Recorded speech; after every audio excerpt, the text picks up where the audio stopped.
Governor Rick Perry drew his six guns and let Governor Romney have it, with both barrels over Romney's failure to produce his personal tax returns. But the biggest soundbite of last night goes to the other cowboy from Texas, Congressman Ron Paul, whose tax ideas outgunned his opponents. Take a listen to this. Mitt, we need for you to release your income tax so the people of this country can see how you made your money. And I think that's a fair thing. I have nothing in them that suggests there's any problem, and I'm happy to do so. What's happened in history is people have released them in about April of the coming year, and that's probably what I do. We should have the lowest tax that we've ever had, and up until 1913, it was 0%. What's so bad about that? So your answer is zero. Zero.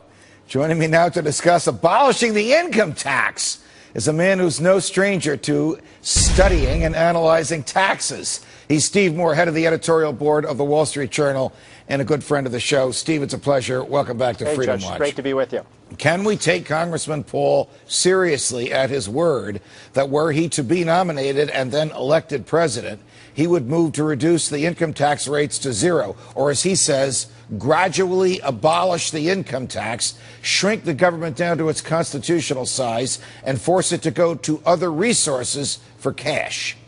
Well, Judge, think about this. This is a point that Ron Paul made very effectively last night, which was that for the first, roughly 130, 140 years of our nation, we didn't have an income tax. And yet we did have a prosperous country. We got richer every year. And so there's no reason we can't imagine what America would be like without an income tax. And what I really like about the way he frames this issue, Judge, as you know, I'm an economist. I mean, can you imagine America's position, competitive position in the world, if Ron Paul were able to get our income tax rate down to zero when other countries have 30, 40, 50% rates? You would see the most massive insourcing of jobs into America in the history of the world.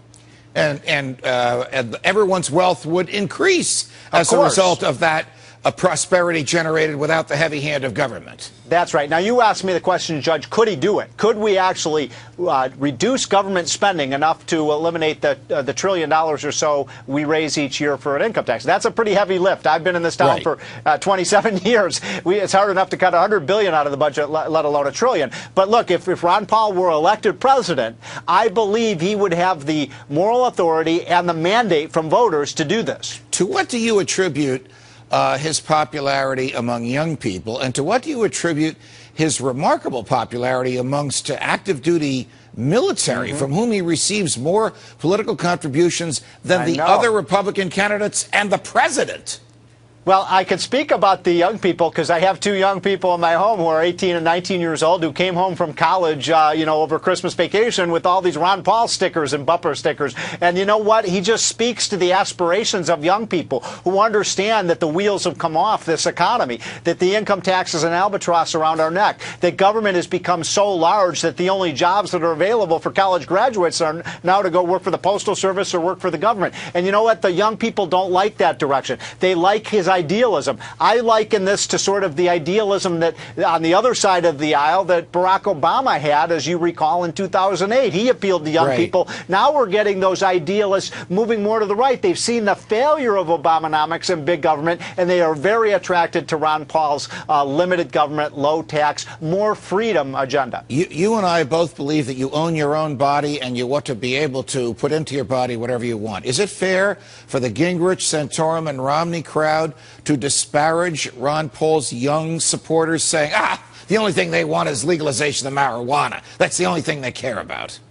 Well, you know what? I think that Ron Paul, look, I don't think Ron Paul is very likely to win this nomination, but he could. But the reason that Ron Paul is so critical to the Republican Party is that those are the voters that are going to determine not just potentially this election, but think about this. You know, the way people vote when they're 18 to 25 years old, all studies show that then they get into that habit of voting either Democrat or Republican. So I believe that he is an essential part of the Republican coalition, and Republicans better pay very close attention to what he's saying and not disparage or belittle the kinds of positions he's taken on things like drug legalization. I mean, honest people can disagree on it, but to simply say that he's just for pot smokers, I think is to belittle a position. Look, I had never smoked pot in my life, but I believe that everybody should have the right to do so without the government coming in their house and putting them in jail. Got it. Steve Moore, thanks for joining us. Great to be with you, Judge. Up next, meet the